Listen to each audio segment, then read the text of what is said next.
Hello everyone, good morning for all of you. Nossa, a qualidade de vídeo do celular fica melhor mesmo, né? Então, novo formato, vou testar para vocês, com vocês assim, tá? Então vou gravar a imagem do celular e depois eu jogo pro computador para jogar pro YouTube, tá certo? Obrigado aí pela... é o vídeo pós 100 inscritos. 100 inscritos, gente.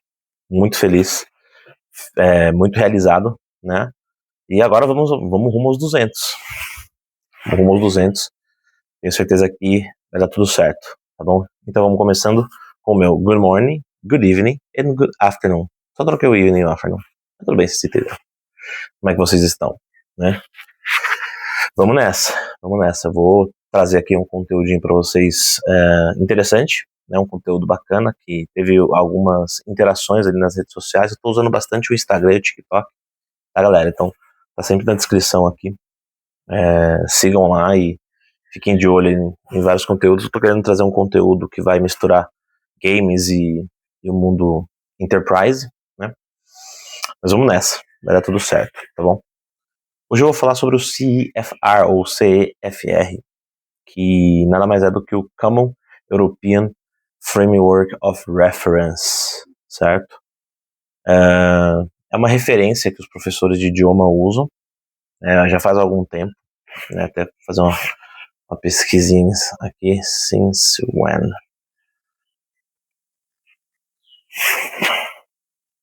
Desde 2001, né? Então desde 2001, porque nos anos 80 e 90 era muito difícil de você qualificar um aluno simplesmente falando que ele era básico, que ele era intermediário, etc, etc, né?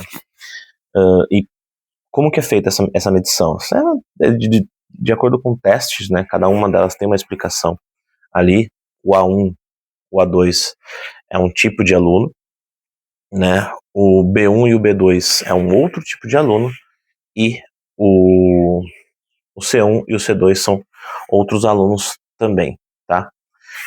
Que são os mais avançados nesse caso, né? Eu tô pegando aqui para ler exatamente para vocês qual que é a definição de cada um. Então vamos lá.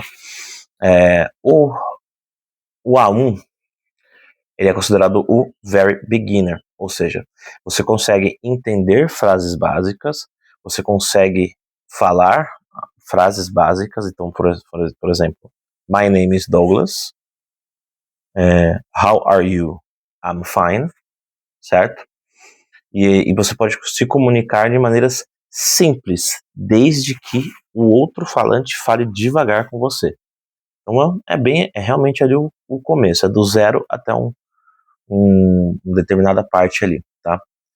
Aí tem o A2, o A2, que já é chamado de elementar, né? Eles colocam algumas referências, colocam A2+, etc., mas eu vou focar em 6 ao invés de 7, para vocês entenderem. Então, o A2 é o que é tão chamado de pré-intermediário, que já colocou muita gente já em dúvida se falava inglês ou não, né? Então, qual que é a habilidade dessa pessoa, né? Ela participa de conversas curtas, de rotina, né? Com contextos e tópicos do interesse dela.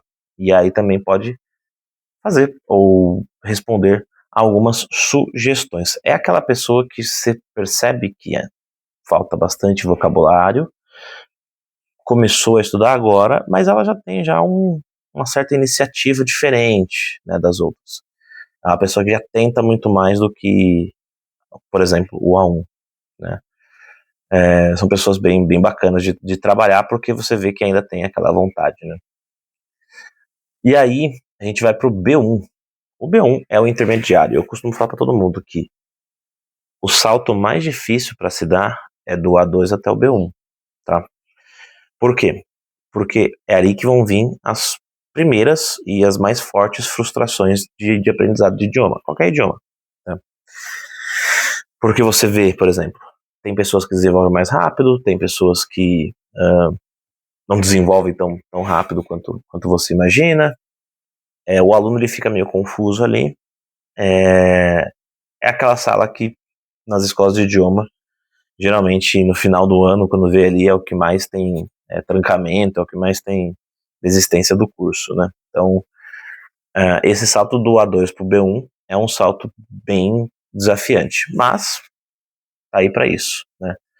Então o B1, que é o intermediário, né, ele já tem uma fluidez maior e já consegue utilizar vocabulários diferentes, por exemplo, falar coisas que aconteceram no passado, que vão acontecer no futuro, né?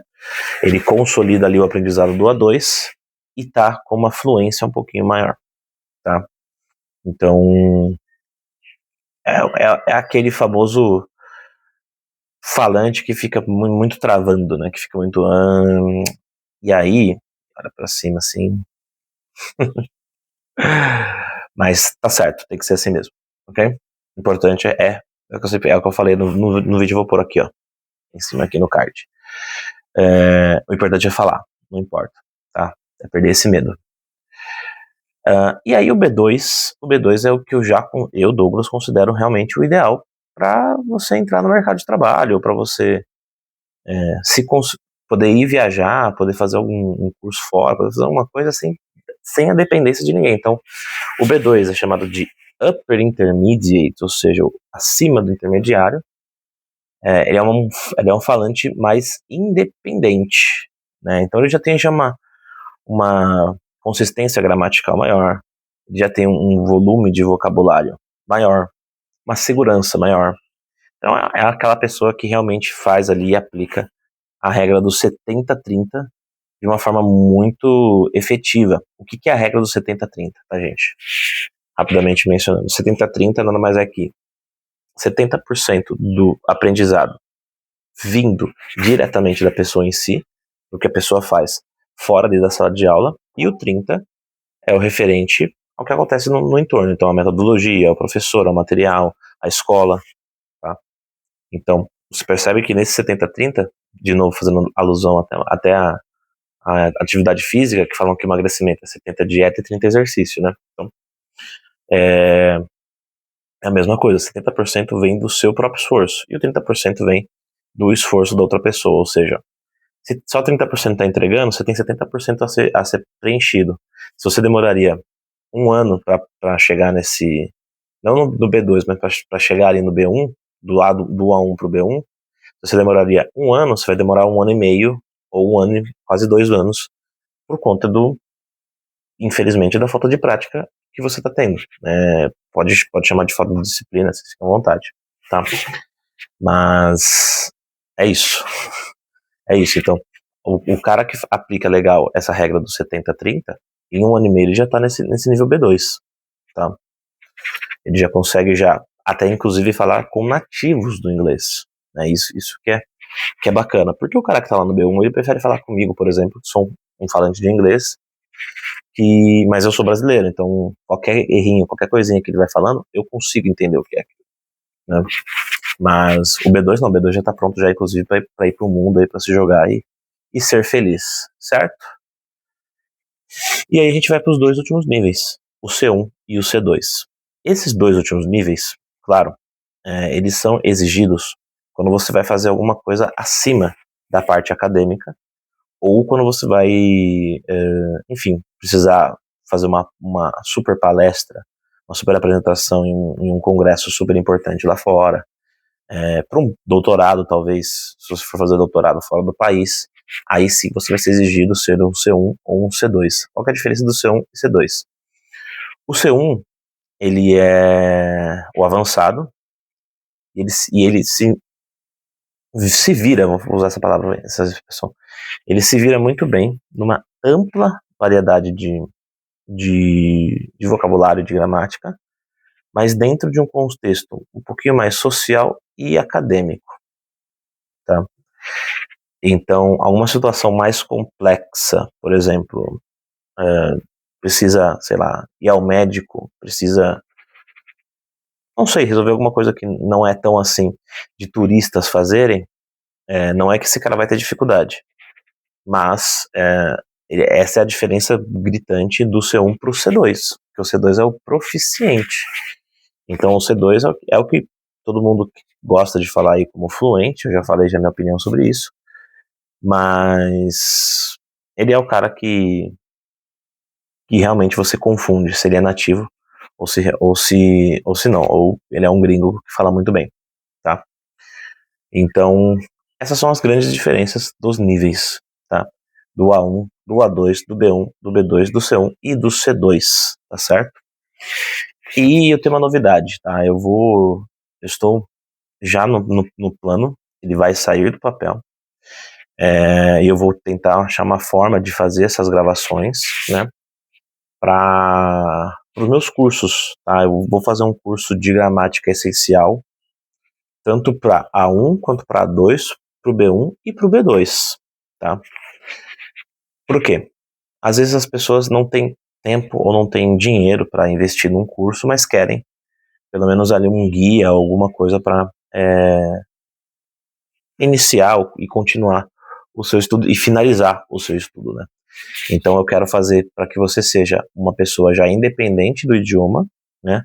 Eu vou fazer os módulos separados, e depois vou fazer um pacote promocional bem acessível para todos os quatro, tá? Não vai ter livro, por enquanto, vão ser vídeos, onde vocês vão ver eu explicando a gramática, provavelmente vai ser pelo computador, compartilhando uma tela e tal, porque daí eu uso as minhas, antigamente se chamavam lâminas, né, hoje o pessoal chama de slide, e para você ter realmente ali, o essencial da gramática que você vai precisar para estar ali e chegar no B2, tá? Ah, Doug, mas e se eu quiser saber mais? Aí, durante o curso, a gente vai conversar sobre. Eu pensando em fazer um curso, o A1 e o A2, mais o A1, misturado português e inglês, e do B1 e do B2 eu vou fazer 100% em inglês, tá? Vai sair do papel, eu vou divulgar depois aí o link para vocês aqui. Só preciso de tempo, realmente, tô com bastante coisa assim. Mas é isso, gente, ó. Mais uma vez, muito obrigado pelos inscritos, tá? Queria agradecer de coração. Eu nunca imaginei que ia chegar nesse número. Para uns, ou aliás, para muitos parece muito pouco, mas para mim, pô, só de ter uma ideia e pensar, pô, você tá dentro de uma sala e tem 100 pessoas te vendo, né, ou pelo menos estando ali presentes e absorvendo de alguma forma o que você fala. Para mim é muito significativo, tá? Então quero agradecer de coração e vamos continuar crescendo a comunidade, tá? Vamos continuar espalhando aí conhecimento e quem sabe a gente aumentar um pouco aquela porcentagem nos primeiros vídeos, acho que do segundo vídeo que eu faço, de somente 1% da população, aliás, 0,5% de 1% da população, ou seja, muito menos do que vocês imaginam, terão inglês proficiente ou inglês suficiente para sobreviver aí, para ser um falante independente aqui dentro do Brasil. Vamos aumentar um pouquinho esse número, tá certo? Gente, ó, muito obrigado. A gente se vê no domingo de manhã, domingo à tarde tem o jogo do Brasil contra a Noruega. E aí, estão ansiosos? Eu tô. Depois do jogo do Japão, tô bem animado. Vamos ver o que vai acontecer. Tá bom? Forte abraço e tamo junto.